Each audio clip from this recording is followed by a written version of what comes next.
하나님 말씀은 구약성경 레위기 12장 6절에서 8절까지입니다. 우리가 같이 한 목소리로 함께 읽겠습니다.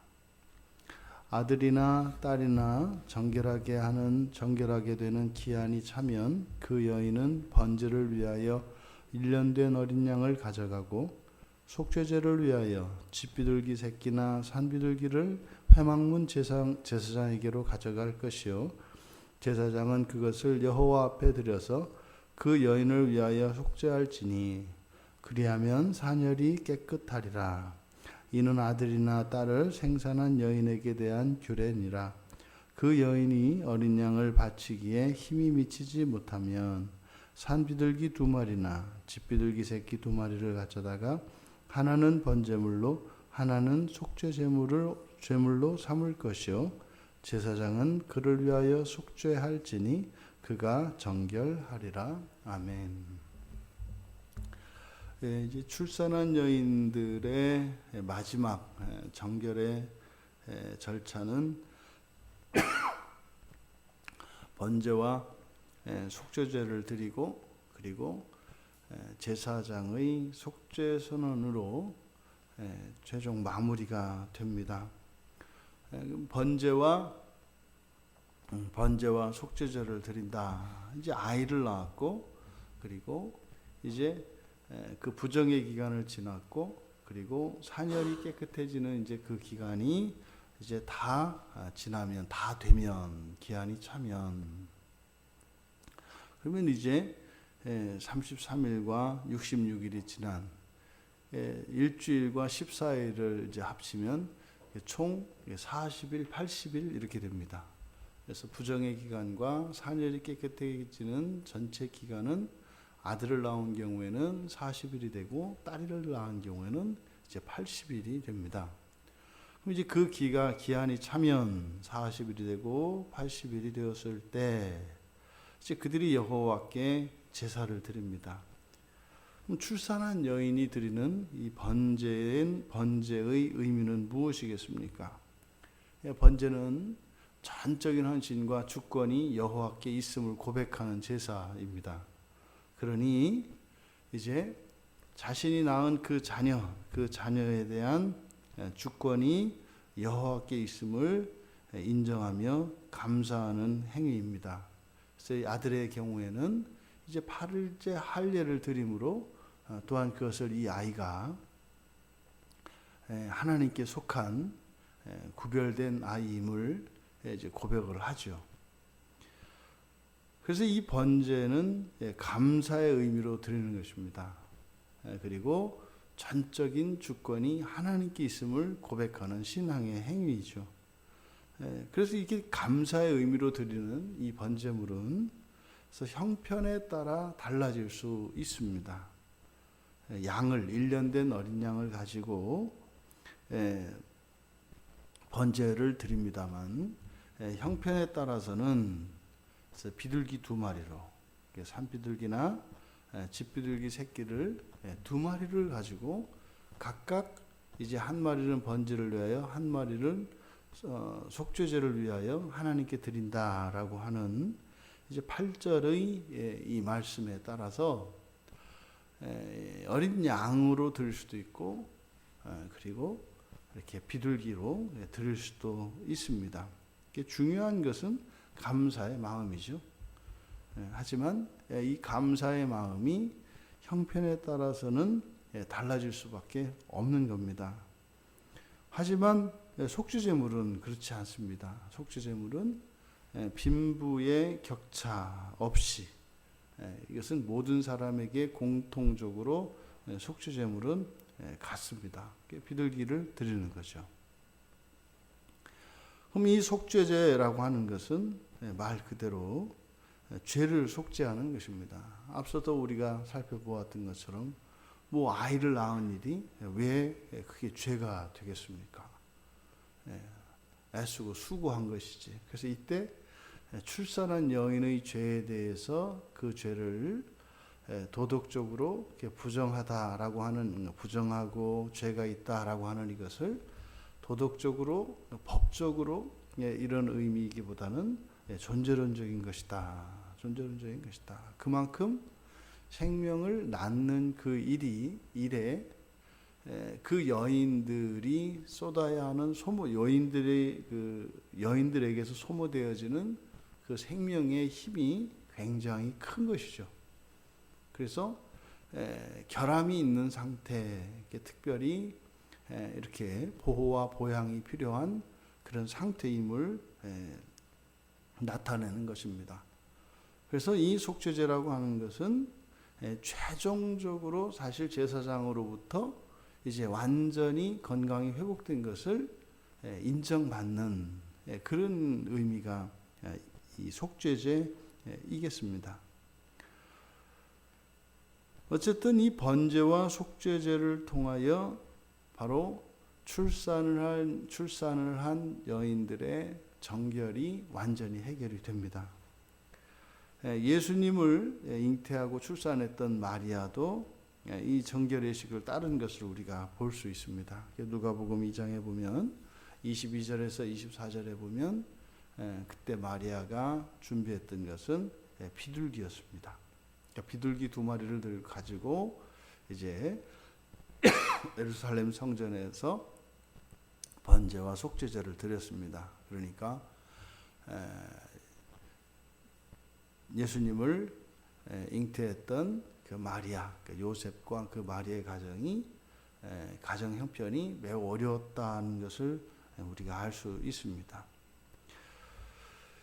이어서 이 속죄와 함께 이 속죄를 통해서 8절에 최종적으로 제사장이 속죄를 하면 속죄를 통하여 산혈이 깨끗하리라. 이것이 바로 부정의 기간을 지나야 하고 또 산혈의 기간도 이제 산혈이 깨끗해지는 기간도 이제 지나야 합니다만, 하지만 이것이 일정 정도의 시간이 지나면 무조건 그렇게 되는 것이 아니라 이것은 제사장의 속죄를 통하여 부정과 산혈이 깨끗해지는 일이 최종적으로 제사장의 속죄 선언에 의해서 그렇게 되어진다라고 하는 사실은 바로 이 제사장의 중보의 절대성에 대해서 우리에게 다시 한번 가르쳐주고 있습니다. 제물은 결단코 우리가 직접 드릴 수 없습니다. 출산한 여인들이 여호와께 직접 제물을 드릴 수가 없죠. 반드시 중보자인 이 제사장을 통해서 여호와께 드리는 것이죠. 그래서 이들은 회막문으로 이런 번제물과 속죄물을 가지고 가서 제사장에게 넘겨주고, 그리고 제사장을 통해서 여호와께 그 제물을 드리도록 하는 것은 예외가 없습니다. 출산을 한 여인, 그들이 부정하게 되고 그런 부정이 회복되어지고 부정이 씻겨져 정결을 회복하고, 더 나아가 출산한 여인들의 산혈이 깨끗해지는 것, 다시 말해 건강이 완전히 회복되어지는 이러한 복잡한 절차가 아이를 임신하고 낳는 과정에 들어가 있습니다. 여기서 우리가 출산을 한 이 출산의 문제에 대해서 한번 우리가 생각을 해봐야 할 것 같습니다. 그러니까 아이를 임신하고 낳는 것만도 이게 보통 일이 아닙니다. 근데 아이를 임신하고 낳고 나서도 어찌 보면 굉장히 복잡한 절차를 거치고 있습니다. 그러면 성경에서 지금 강조하고자 하는 바가 무엇일까? 이 출산이라고 하는 것은 타락 이전에 이 생육법칙 하에서 우리에게 문화명령으로 주어진 것이기 때문에 결단코 생명을 잉태하고 낳는 그 일은 그것이 불결하고 부정하고 이것이 죄가 되는 일일 수 없습니다. 굉장히 영광스러운 것이고 이것은 거룩한 일임에 틀림이 없습니다. 근데 타락으로 말미암아 그렇게 되었다고 했습니다. 그런데 바로 그러함에도 불구하고 이 출산은 계속되어야 하는 것임을 가르쳐 주는 것이죠. 이런 복잡한 절차와 이런 출산을 한 여인들의 이 정결규례를 통해서 강조하는 것은 뭐 아이를 함부로 낳지 마라 이런 것이 아니라 그러함에도 아이는 반드시 낳아야 하는 것이고 또 아이를 낳되 제사장들의 중보를 통하여 온전한 출산이 되어야 하는 것을 강조하는 것이죠.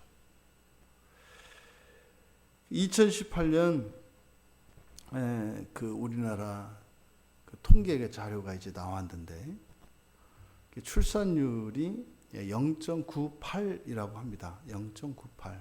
1이 안 되는 거예요. 현상 유지가 안 된 거예요. 전 세계에 우리나라밖에 없답니다. 전 세계에서 0.98이라고 하는 이런 출산율은 우리나라가 유일하대요. 이런 것은 사실상 뭐 역사적으로 보면 고대의 어떤 이런 작은 뭐 현재도 뭐 그렇죠. 이런 도시국가, 말이 나라지 사실 나라라고 할 수 없는 작은 이런 도시국가들 있지 않습니까? 이런 도시국가 그리고 뭐 역사적으로 동독이 이제 통일되기 직전에 그 동독에서 이렇게 비정상적인 상황에서 그런 일이 있었다고 합니다. 근데 이런 일을 제외하고는 세계에서 처음이래요. 그러니까 0.98 출산율이 0.98이다 이 말은 이게 무슨 의미냐면 한 부부당 한 아이도 낳겠다고 하는 생각을 갖지 않는다는 거예요. 이거 왜죠? 아이를 뭐 둘 낳겠다고 하는 가정, 셋 낳겠다고 하는 가정, 이걸 총 합치면 뭡니까? 아예 아이를 하나도 낳지 않겠다, 하나도 낳지 않은 뭐 이런 겁니다. 그래서 작년 2018년 기준으로 뭐 거의 20만 쌍이 난임 부부라고 합니다. 그러니까 아이를 갖고자 하지만 낳을 수 없는 뭐 그런 상황이라고 이야기를 합니다. 이제 그러함에도 대부분 아이를 낳지 않는 가장 중요한 그 원인이 첫째로는 뭐 경제적인 이유를 들고 그리고 보다 실제적인 것은 양육에 대한 부담감, 이것이 출산을 기피하는 가장 주요한 이유가 됩니다. 전국에서 그 세종시를 제외하고는 모든 시도의 인구가 다 감소했습니다. 그러니까 세종시만 뭐 1,000명당 0.2명 정도가 늘었다고 해요. 세종시만. 나머지는 우리나라에 있는 모든 시도가 다 인구가 감소했습니다. 작년 한 해에 말이죠. 그러니까 뭐 그 해마다 이렇게 자연적으로 증가하는 그러니까 사망한 숫자와 태어난 숫자, 그것을 이제 가감을 한 거죠. 가감을 했을 때 2016년이 12만 5,416명이었다고 해요. 12만 6천. 그러니까 대략 뭐 12만 한 6천 명 정도. 그런데 작년에 늘어난 총 인구 수가 2만 7,900명이었대요. 우리나라 전체 늘어난 인구가. 그래서 사실 굉장히 지금 심각한 상황입니다. 그러면 성경에서 지금 이 출산한 여인들에 대한 이런 정결규례, 이것은 굉장히 귀찮고 복잡한 과정일 수 있습니다. 그러함에도 불구하고 아이는 낳아야 한다는 거예요. 근데 정결하게 그 여인들이 이 정결을 회복하고 건강을 회복함으로써 사실은 또 다른 출산을, 건강한 출산을 준비하는 것이죠. 오늘날 이런 정결의 문제가 깨어지니까 오히려 출산이 더 늘어나는 것이 아니라 출산이 줄어드는 것을 보게 됩니다. 이렇게 번제를 드리고 속죄를 드려서 이렇게 이런 정결을 부정을 씻어내고 정결을 회복하고 또 이렇게 제사를 드리는 이러한 복잡한 과정들이 오늘날 우리 젊은이들에게 이것이 의무화 되어진다면 이 출산하려고 하는 이런 의도 자체가 더 줄어들지 않겠습니까?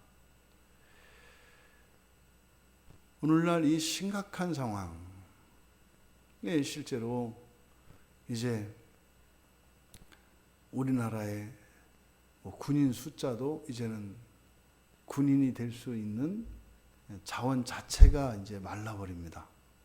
앞으로 15년, 16년만 이렇게 지나더라도 이제는 이 나라를 지킬 수 있는 국방에 기여할 수 있는 인원이 절대적으로 이제 부족한 그게 이제 우리들의 현실입니다. 이 출산한 여인의 정결 규례를 통해서 우리들 오늘의 우리의 현실에서 바로 이 출산을 장려해야 되는 이 출산에 관한 우리들의 의식과 이 사회의 우리 현재의 이런 사회 의식에 심각한 문제점이 있다고 하는 사실을 우리가 알 수 있습니다. 출산은 장려돼야 합니다. 그것은 어떠한 이유로도 출산은 기피되어서는 안 되고, 또 사실 우리들이 이 세상을 태어나서 해야 되는 가장 중요한 일 중에 하나가 바로 자녀를 낳고 자녀를 하나님 앞에서 바로 키우는 일입니다.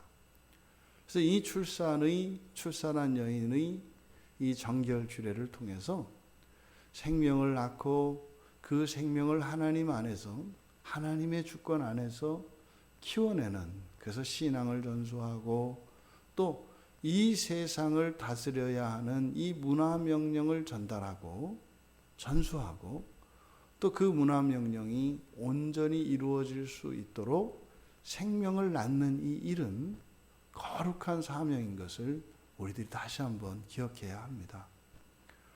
이런 출산율의 감소, 이것이 정말 심각한 문제인 것은 교회 안에서도 이것이 전혀 교회 바깥에서 일어난 일과 그렇게 다르지 않다는 사실에 있습니다.